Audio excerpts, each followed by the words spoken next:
अन्ना नगर में पोंगल का त्योहार हमेशा से धूमधाम से मनाया जाता था। इस साल भी वहाँ के लोग बड़े ही धूमधाम से मनाना चाहते थे। उस कार्यक्रम में मनोरंजन के लिए कई तरह के खेल इत्यादि भी रखे जाते थे।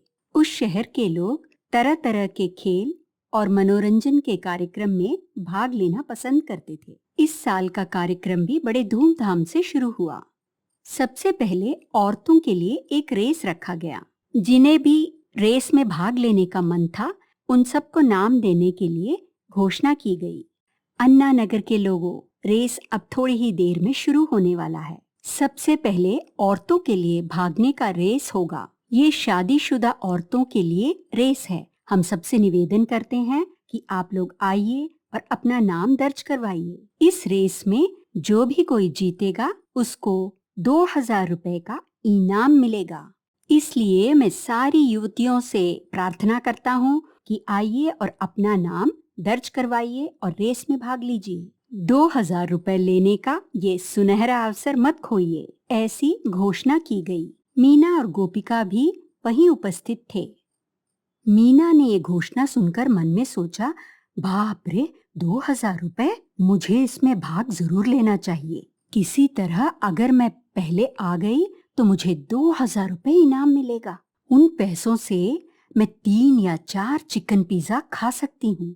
गोपिका भी सोचने लगी कि वो भी इस रेस में जरूर भाग लेगी।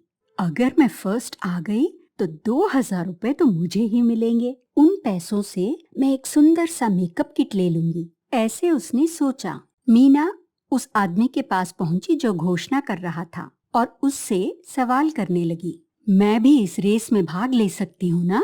ये सुनते ही वो अनाउंसर शॉक में था, क्योंकि उसे लगा था कि युवतियां ही इस रेस में भाग लेंगी। एक बुजुर्ग औरत आकर मैं भी भाग लूं क्या जब ऐसे पूछा तो उसे बहुत आश्चर्य हुआ। वो बड़े गौर से मीना को देखता रहा। भैया, अरे मैं तुमसे पूछ रही हूँ, मैं भी भाग ले सकती हूँ ना? तो वो बोला, देखिए, इसमें इसमें तो युवतियां ही दौड़ेंगी ना। आप तो बुजुर्ग हैं, आप कैसे इन युवतियों के बीच में भागेंगी? और अगर आप कहीं दौड़ते दौड़ते नीचे वीचे गिर गई तो? अरे, किसे देखकर बुजुर्ग कह रहे हो? मैं बस दिखती 60 साल की हूँ, पर मैं हूँ 20 साल की। अरे भैया, क्या सोच रहे हो? ये सुनते ही उस आदमी की हंसी छूट रही थी, मगर चुप रहा। भैया, मेरा मतलब था मन से मैं सिर्फ 20 की हूँ। मेरा भी नाम लिख लो, मैं भी दौड़ना चाहती हूँ, और फिर देखना मैं कैसे फर्स्ट आके दिखाती हूँ। ऐसे मीना कहने लगी तो अनाउंसर ने कहा, ठीक है, मैं लिख लेता हूँ आपका नाम, बस अब थोड़ी ही देर में रेस शुरू होने वाला है। ये सुनकर मीना वहां से चली गई। सासू माँ को नाम देखकर वापस आते हुए देख गोपिका भी अपना नाम देने गई। मेरी सास ही इस दौड़ में भाग लेना चाहती है तो मैं कौन सी कम हूँ, मैं दौड़कर जरूर फर्स्ट आऊंगी, ऐसे उसने सोचा। वो भी अपना नाम लिखवाने वहां चली गई।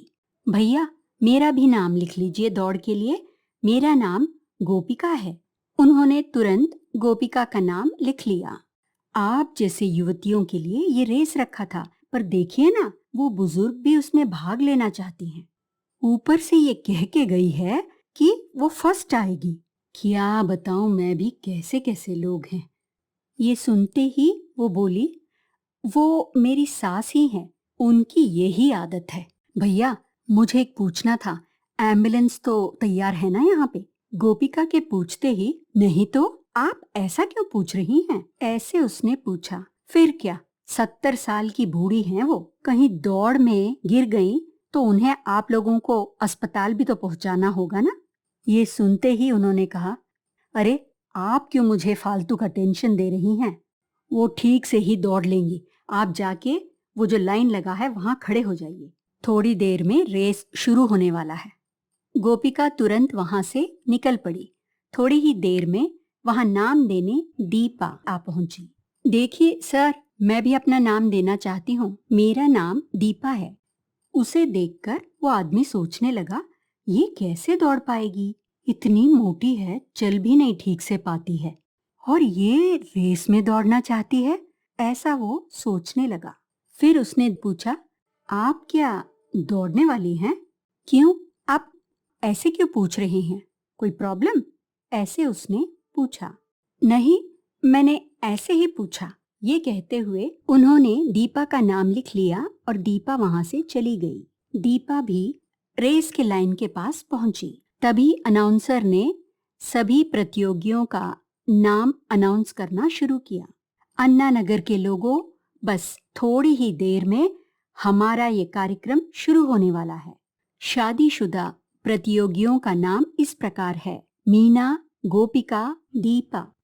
शुरुआती लाइन से भागकर वो आखिर वाला लाइन तक भागना होगा और फिर वापस शुरुआती लाइन पे ही आकर रुकना होगा। जो कोई इस रेस में फर्स्ट आएगा उसके लिए 2000 रुपए का इनाम है।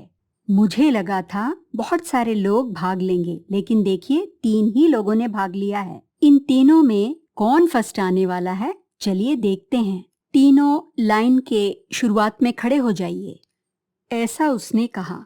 ये सभी बातें लाउड स्पीकर में सुन रही थी। ये सुनते ही गोपिका, मीना, दीपा तीनों आकर खड़े हुए। सास और बहू दोनों ने दीपा की ओर देखा और सोचा, ये भी दौड़ रही है, इसे मालूम है कि नहीं दौड़ना पड़ेगा, इतना मोटा शरीर लेके ये कैसे दौड़ पाएगी। दोनों यही सोच रहे थे।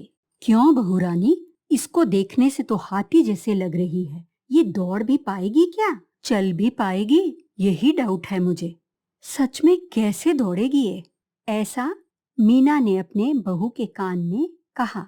गोपिका बोली, सासू माँ, वो हाथी जैसे हो या बिल्ली जैसे, इससे आपको क्या लेना देना? वो भागे या ना भागे या लुढ़कती हुई जाए, उससे हमारा कोई लेना देना नहीं। बस हमें रेस में भाग लेना है। मुझे तो लगता है कंपटीशन हम दोनों के बीच है, मीना ने कहा। पर अगर कहीं ये मोटी सचमुच जीत गई तो? ये सब बातें मीना के मन में चल रहा था। फिर अपनी बहू की ओर देखा और कहा, सुनो बहू रानी, हम दोनों एक डील कर लेते हैं। मीना ने अपनी बहू के साथ ऐसा क्या डील करना चाहा? उस रेस में क्या हुआ, कौन जीता, ये सब जानने के लिए आप हमारा अगला भाग देखना ना भूलिएगा। आपको अगर हमारी ये कहानियाँ पसंद आती हैं तो अपने फ्रेंड्स से शेयर ज़रूर कीजिए और हमारे इस चैनल को ज़रूर सब्सक्राइब कीजिएगा।